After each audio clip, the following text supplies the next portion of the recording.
Do you remember the moment you realized that the world had changed? Let me tell you a quick little story that has nothing and everything to do with the future of our world and how you fit into it. In 1917, the United States faced a huge problem. They were working hard to compete in the industrialized economy, and there was a shortage. Not a shortage of oil or coal or other natural resources, a shortage of people, specifically obedient factory workers. The solution to this economic dilemma? It was an experiment of sorts. It hadn't been done before, until someone thought of it. Mandatory public school. Unfortunately, the initial purpose of the United States public school system was not to inspire children or generate scholars. And it wasn't created for dreamers, people who color outside the lines, break the rules, and challenge the status quo. The public school system of the early 1900s was invented to create a nation full of adults who would obediently do their jobs in the factory assembly lines. Teaching kids to sit in straight rows and scheduling the entire day with the ringing of bells wasn't by chance. Punishing those who didn't conform was purposeful. These were the skills they would need to join the labor force.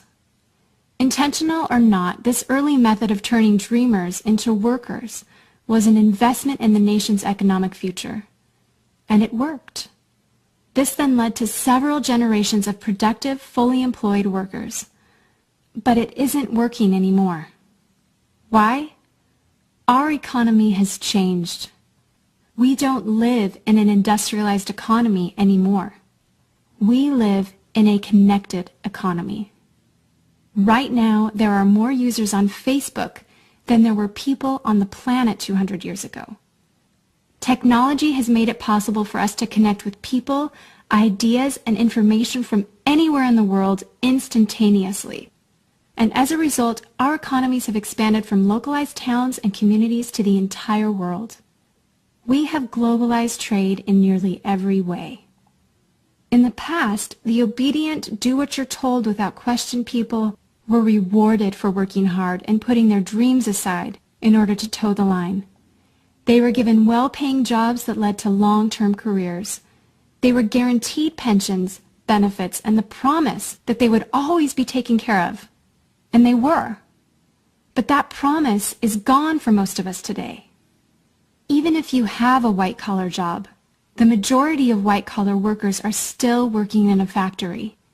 Instead of operating a sewing machine or welding a widget, they now push pencils, type on keyboards, or process paperwork. It's still factory work because the entire focus of the day is spent on increasing productivity, which leaves little room for creativity, spontaneity, or individuality. The educated, hard-working masses are still doing what they're told, but they're no longer getting what they deserve. Even if you do everything you are told to do today, graduate from high school, go to college, get a degree, work hard in whatever job you can find, if you're lucky enough to find one, you're not guaranteed anything. Companies are being forced to change or die right now. Layoffs happen much more often than job openings appear, and the highest paying jobs are disappearing or heading overseas at an alarming rate. If you have a job where your boss tells you exactly what to do, he or she will always find someone cheaper than you to do it. Did you know that the average length of a job today is about 4.5 years? Contrast that to the 1960s when it was 40 years. The connected economy rewards a different group of people. It rewards the people who see things differently, who don't conform, people who have ideas that no one else has, people who are willing to work hard but know that the old way of doing things is broken. The connected economy rewards you not for being a cog in the wheel of life, but for standing up and reaching out. The connected economy rewards the connectors. Whether it's connecting a person to a person, a business to a business to a product, or a product to a person, those who learn how to connect are the ones who will survive and excel in the connected economy. That is how the world has changed. It's not about to change. It already has. Things are different now, and they're not going back to the way they used to be. Look at Facebook. What's their product? It's you. Your network, your information, your ideas, they all have value. Does Facebook pay you for the money they make selling your information to advertisers? No. But we still use it because we have an innate desire to connect with people. In fact, neuroscientists have found that we are actually hardwired to connect with each other. Some people know how to leverage this innate ability in today's economy, but most don't. And because they don't know how to do it, most of them are paralyzed with fear, resisting the shift, despite clear indications telling them it's time to change. In 1917, a group of people performed an experiment that forever changed the way that we earned a living. The world today is facing another huge problem. We're facing a shortage of our own. Not a shortage of factory workers or consumers. The world has enough of those. We have a shortage today of dreamers and connectors. And so, we're holding our own little experiment. And you happen to be the subject of it. This 8-minute presentation was specifically designed to seek out and find the connectors around us.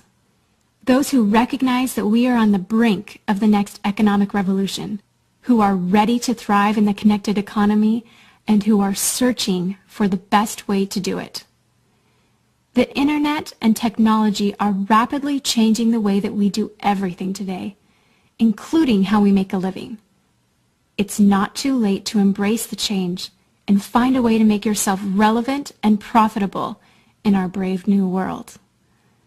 And that's why we've invited you here today. We've created something that rewards you for connecting. It pays you for bringing people together behind a cause, product, or idea. And we have systematized it and made it so that you can do it from anywhere with anyone at any time. If you are passionate about helping people, if you are passionate about changing lives, if you want to position yourself to be a capitalizing force within the connected revolution instead of just a bystander, let's start now. Do you remember the moment you realized that the world had changed? How about the moment you realized you could change with it? Are you ready for the details?